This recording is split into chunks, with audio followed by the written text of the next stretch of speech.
광주민주화운동, 신군부에서는 광주 사태라고 불렀죠. 그래서 그들의 표현대로 하자면 광주 사태 체험수기.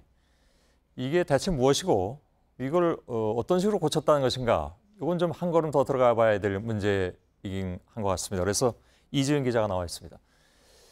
자, 이게 이들이 얘기하는 광주 사태 체험수기, 정확히 어떤 겁니까?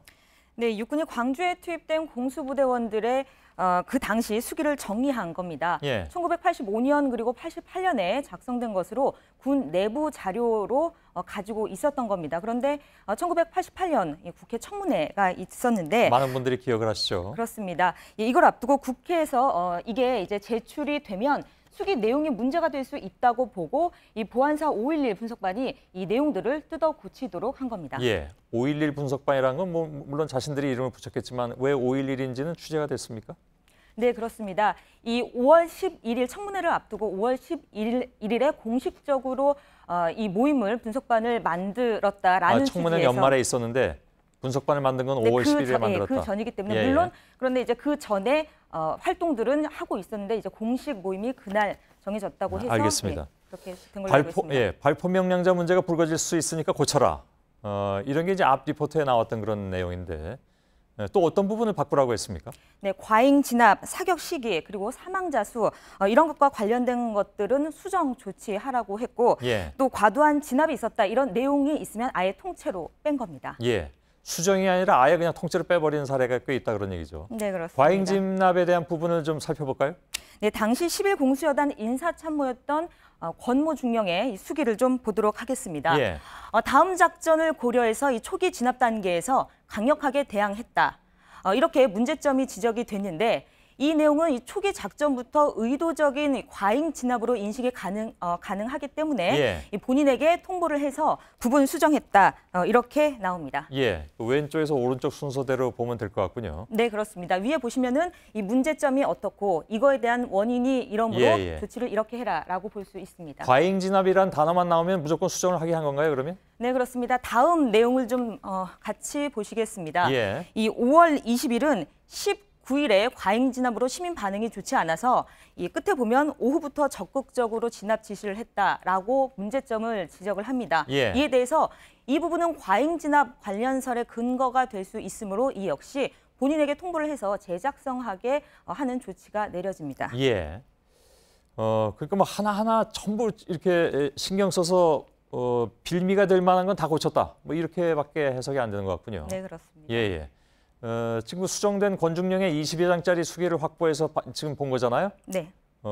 빼라고 한 내용은 뭐 역시나 빠진 그대로 이제 국회에 제출됐을 테고. 네, 이 내용이 이제 그 수정된 권중령의 한 20여 장짜리 수기를 확보를 해서 봤더니 역시나 이런 내용들은 다 빠져 있었습니다. 알겠습니다. 국회에서 문제 삼을 만한 부분은 모두 빼라고 한 것 같은데 또 다른 게 있다면?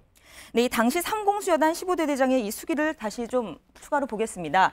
화염 방사기 가스 분출구와 공포 사격 실시. 이거는 이제 사격 시기와 관련돼서 이제 논의 대상이 되는 부분이기 때문에 이 역시 제작성하라고 한 부분들이 있고요. 또 다른 부분 추가로 보겠습니다.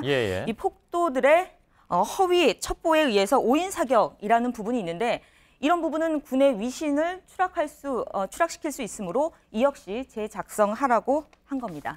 수기를 고치라고 한 게 아니라 아예 이제 제출 대상에서 빼버린 것도 있다고 했는데 그건 어떤 내용입니까, 그러면? 여태까지 건 이제 수정한 거고. 네, 이 당시 31사단 군수처 선임 하사의 수기를 좀 더 보겠습니다. 5월 18일 19일간의 이 7공수 진압 작전이 오늘에 이르는 문제를 발생하는 데 동기가 됐다. 이런 내용을 쓴 겁니다. 이 역시 과잉 진압의 근거가 되기 때문에 이 옆에 보시면 제출 대상에서 제외라고 나온 겁니다. 네, 그리고 또 하나를 보면 이 31사단 군수참모 역시 수기에서 일부 선량한 시민 그리고 다방 출입자도 데모군중으로 오인 이 역시 제출 대상에서 제외가 된 것으로 보입니다. 조금 아까 잠깐 지나가버리고 말았지만 자기 자신도 초기 진압이 너무 과잉되고 너무 강했다는 것을 인식하고 있었다는 내용도 들어가잖아요. 그건 아예 통째로 빼게 해버린 그런 상황이고. 네, 그렇습니다.